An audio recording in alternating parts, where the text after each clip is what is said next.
What's up, everyone? Happy Sunday. Today is what, the 16th, 17th? I don't even know. I think it's, oh, you got my phone, so I can't really check the date. I think it's the 17th of January. Anyway, this is episode 4 of Ask the Animal, and I apologize, it's taken me a while to get around to putting this one up. Had a lot going on. Figured I'd give you a quick update before we get into the questions. So, I've been dealing with some stuff lately. A few weeks ago, as many as you know, last year in March, I had dual surgery. One of the surgeries had the bursa removed from the left elbow. When they went in there, they also discovered that there was a tear in the tricep tendon, so that was repaired at the same time. Went through, surgery, recovery, went back into strength training after the appropriate time had elapsed, and really didn't have any issues, was building back my strength, everything was good. All of a sudden, randomly, after 9 months, a few weeks ago, this elbow randomly blew up, got swollen, very sore. It hurt. I went back to see the surgeon the next day. They pulled fluid from it. They sent it off to be cultured. They put me on antibiotics, and then that following Monday, they called me like, "Yeah, you got to go to the hospital. You got to have a PICC line put in." I guess they detected MRSA, so I had to have a PICC line put in my right arm, and started on vancomycin treatments, and that went fairly smoothly for at least the first week, and they had told me I could work out. I tried to warn them, be like, look, if you give me the green light to work out, you have to understand what you're doing here, because I'm not going to take it easy. So when the nurse came back, was it last Thursday, to draw blood to check my levels, they realized the PICC line was out 11 centimeters, so I had to go back to the hospital. They had to put it back in. Since Thursday, when they put it back in, whenever they put it back in, it seemed to irritate something, like it's rubbing on something. This arm's been fairly discomfortable. I don't know, I may have to go back. I got a few more days of this crap. Just want to get through it. Just kind of show you. So here's the line. And basically now 3 times a day, I have to flush this with a saline rinse.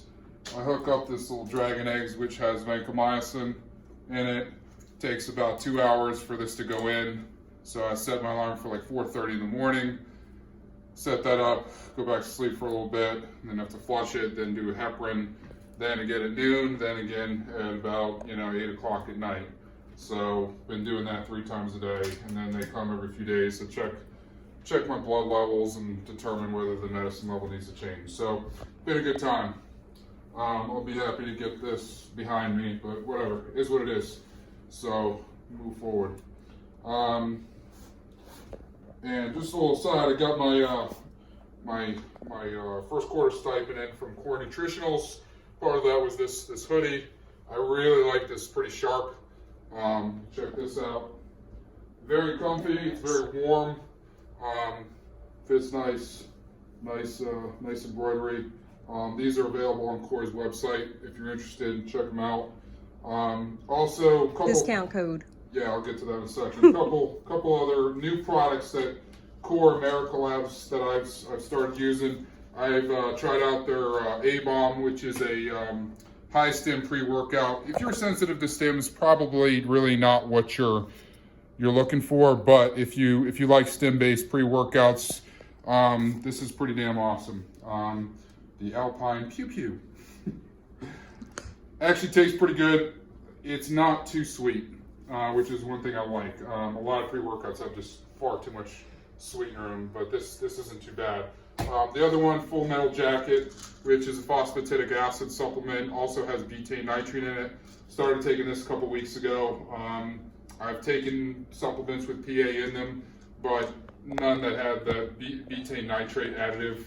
So I think it's a very promising supplement. Another one you can look at. So you can check all these out on Core's website, corenutritionals.com, apparel, supplements, whatever. If there's anything you like, you can use the discount code KURTW20. I'll put that in the description below.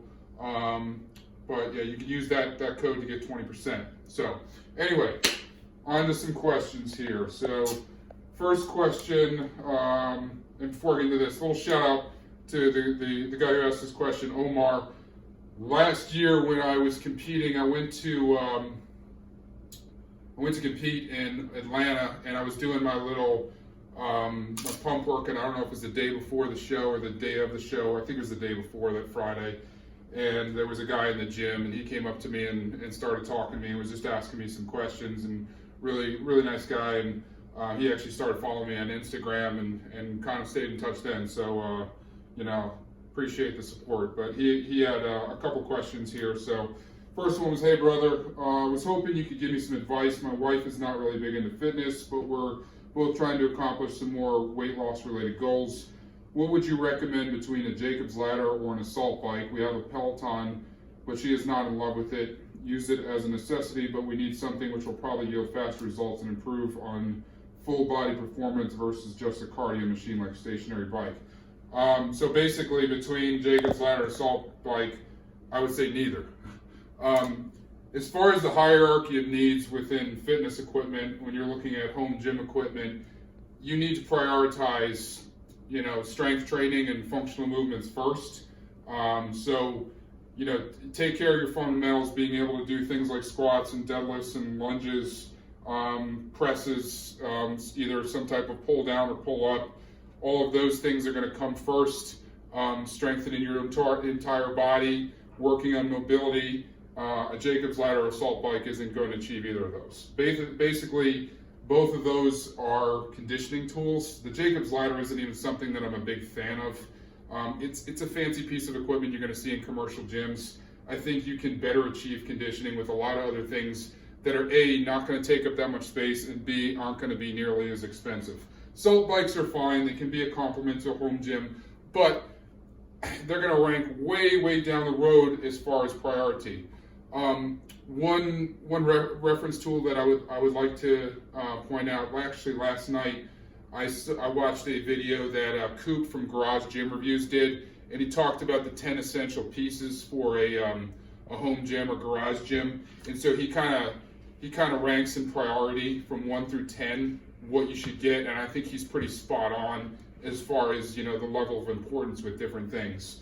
With regards to conditioning tools, there are simple things like a jump rope, a battle rope, a sled, which are all going to be far less expensive than either a Jacob's ladder or an assault bike, and they're for the most part going to take up less space, very simple to use, and they're going to have versatility.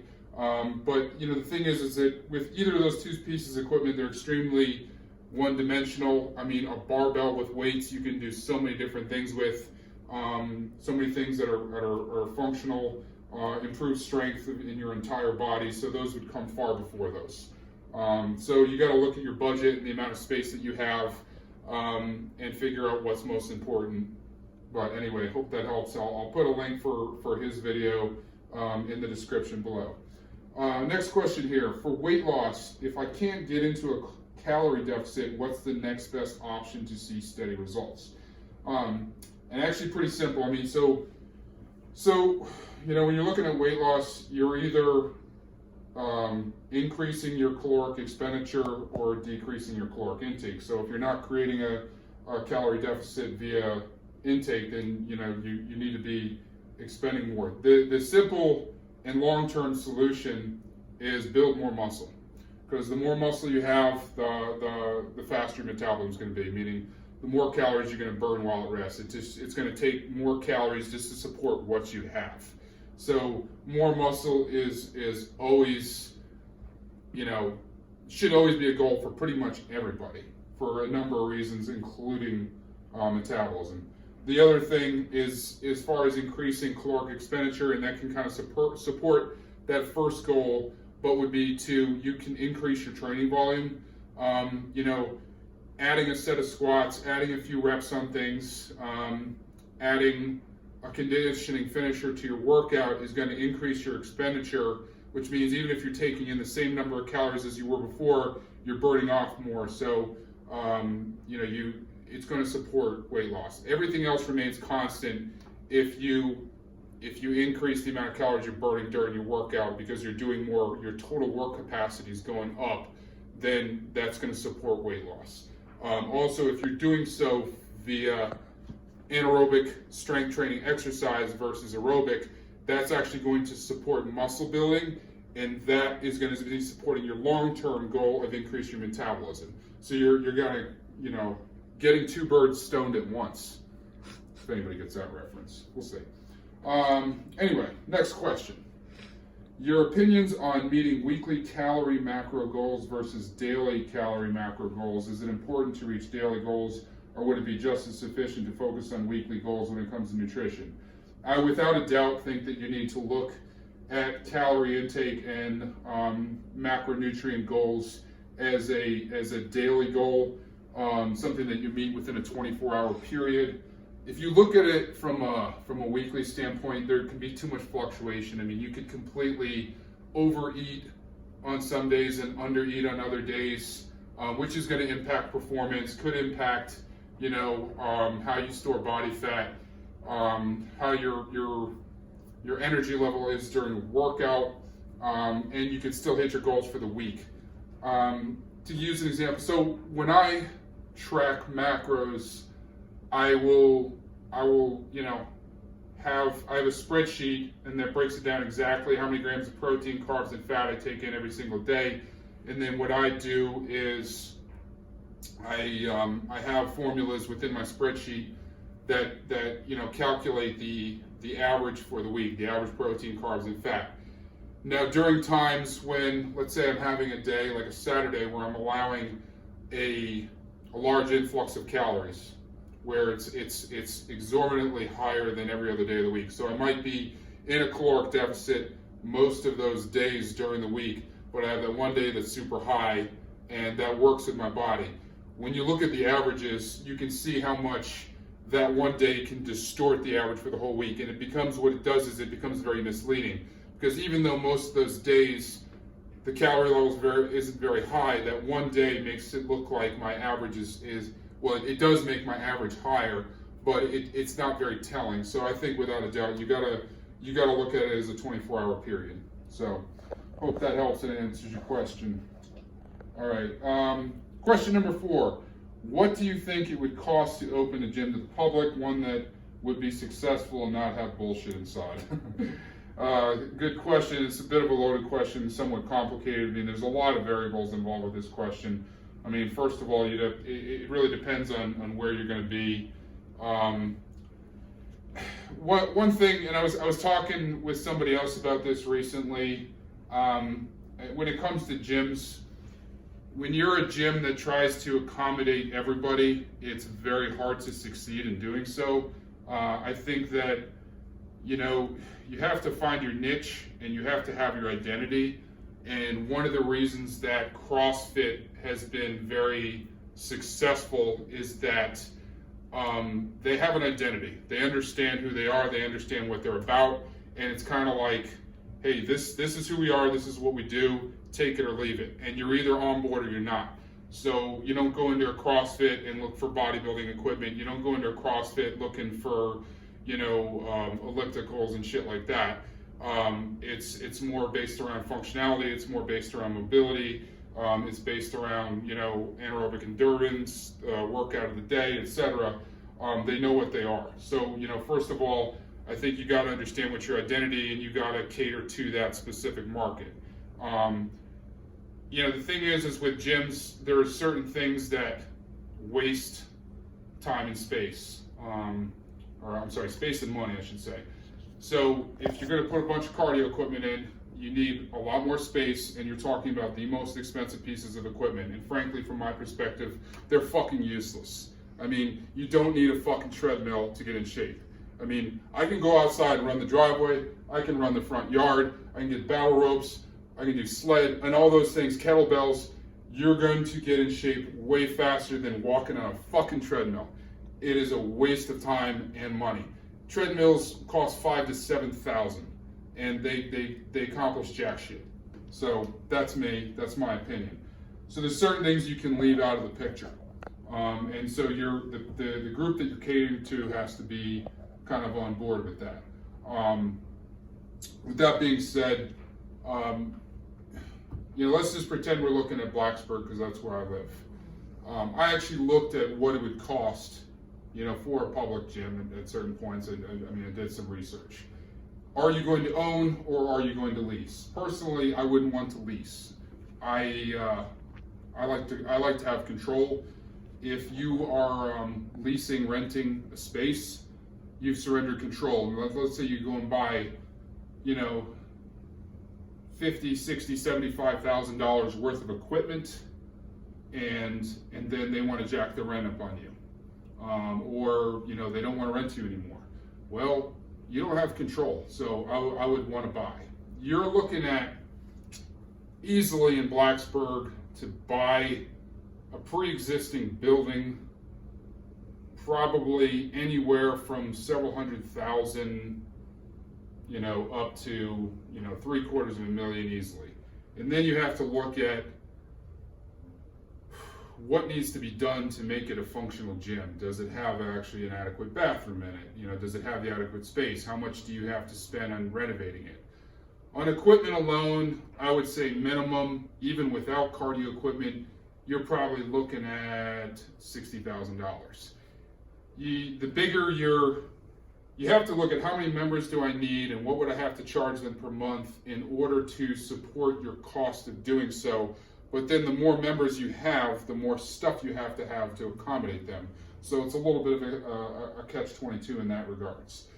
The short version, I would say by my rough math, you need to, whether it's through a loan or through your own capital, probably need to have about $1 million in working capital to be able to do something that's going to be successul. In these times, I don't know that opening a gym is something I want to do with all this COVID stuff going on. It's a tough racket, and I sympathize with those who are dealing with the restrictions being placed on gyms. But anyway, hopefully that kind of answers your question. It's not an easy question to answer. There's a lot of variables. So, next question. And by the way, FedEx just showed up. I don't know why the dogs aren't going ape shit yet, but if they start losing their freaking minds, it's because they hate FedEx and FedEx is here. So, do you have any suggestions for getting out of a rut with your workouts? Lately, workouts have become more of a chore and not something I look forward to and enjoy. Some of this is a product of the time of year. Stays dark when you're leaving for work and it's dark when you get home. It's a good question. The best that, I can relate to this in my own experience is sometimes, if I'm getting to where I question whether, there we go. A little late, guys, a little late.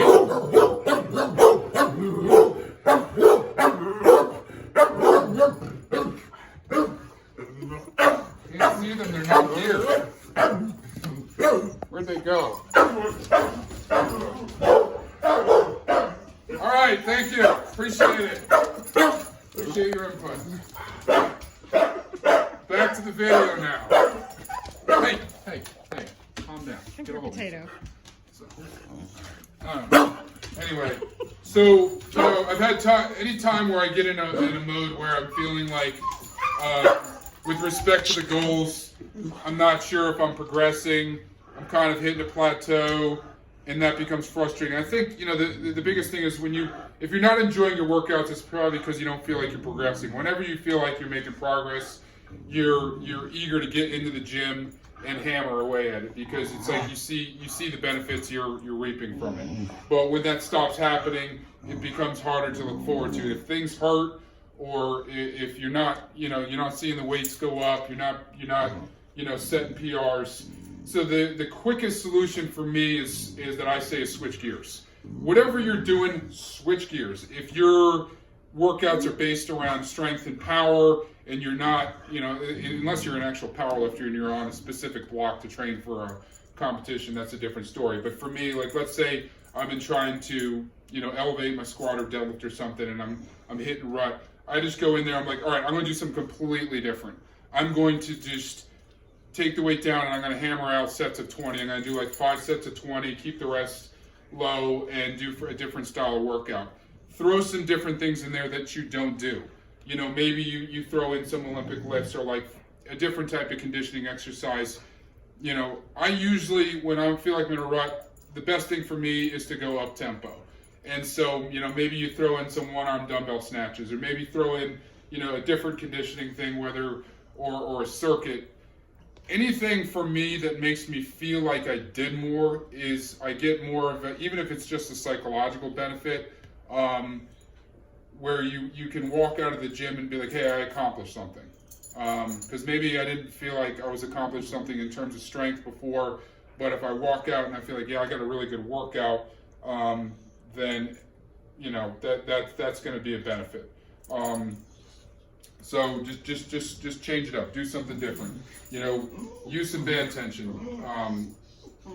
Use some chains. Do different conditioning tools. You know, get some ideas from somewhere and do something that you aren't used to doing. Different is better. So the best way to get rid of the rut, different altogether. Don't do the same old thing. You know, as far as the second part of your question with respect to the time of year, yeah, you know, I don't mind the winter and I don't mind the cold, but when it stays dark till past 7 o'clock and then it's getting dark at like 4:30, 5 o'clock, it can get you in a rut. And the best thing for me is get yourself outside, even if it's cold. My thing as of late is I always like to walk the dogs twice a day. We have a big loop. It takes about 10 minutes to walk. There's a giant hill. And so no matter what, unless it's like pouring rain, I get those 2 walks in during the day. I take my little break from work, or, you know, at lunch, and take the dogs for a couple walks so that I get out, get some fresh air, get some sunshine, if the sun is shining and it's not all cloudy and rainy.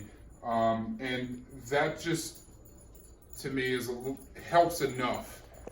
If you're inside all day and when you leave in the morning and then when you get home at night it's dark, I don't think it's really good for your brain.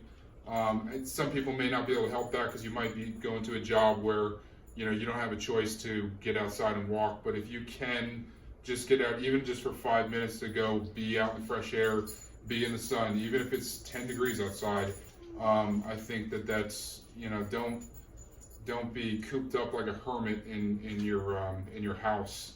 And it's an easy trap to fall into, especially when a lot of us are working from home during this whole situation with COVID, that, you know, you become kind of like a hermit where you don't leave, and then it gets dark early, or stays dark late, gets dark early.